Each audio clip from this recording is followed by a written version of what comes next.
Hallelujah. Today's power for is 3 John and 2.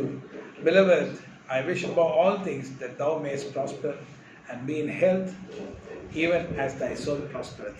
ஹல்லேலூயா. இந்நாளிலே உங்களுக்கான வல்லமை வார்த்தை 3 யோவான் 2ஆம் வசனம். பிரியமானவனே, உன் ஆத்துமா வாழ்கிறது போல நீ எல்லாவற்றிலும் வாழ்ந்து சுகமாய் இருக்கும்படி வேண்டுகிறேன். Amen. Beloved, O my brethren in Christ, be of good cheer, be of good health, as your soul liveth.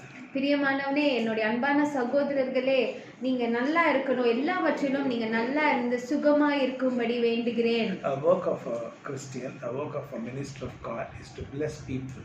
ஒரு ஆண்டுடைய ஊழியக்காரருடைய வேலை, முக்கியமான வேலை ஆண்டுடைய பிள்ளைகளை ஆசீர்வதிப்பது. The Lord has called his servants to bless his people.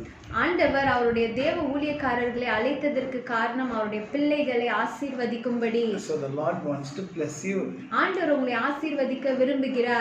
So the Lord says to his ministers, just raise your hand and I shall bless my people.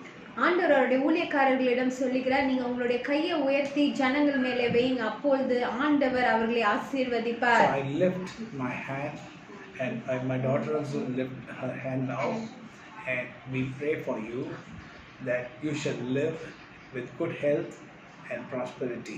அதே போல நானும் என்னுடைய மகளும் எங்களுடைய கைகளை உயர்த்தி உங்களிடம் நாங்கள் சொல்லுகிறோம், உங்களை ஆசீர்வதிக்கிறோம். பிரியமானவர்களே, நீங்க எல்லாவற்றிலும் வாழ்ந்து சுகமா இருக்கும்படி நாங்கள் வேண்டுகிறோம். Yes, with all our heart. எங்களுடைய முழு இருதயத்தோடு உங்களை ஆசீர்வதிக்கிறோம். We bless you. நாங்கள் உங்களை ஆசீர்வதிக்கிறோம். You shall be blessed. நீங்கள் ஆசீர்வதிக்கப்பட்டிருப்பீங்க.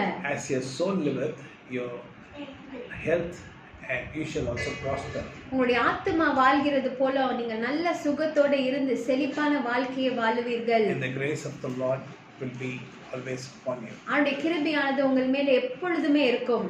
Don't worry about anything. எதை குறித்தும் கவலைப்படாதீர்கள். Many fears might come here many times, but do not see the fear.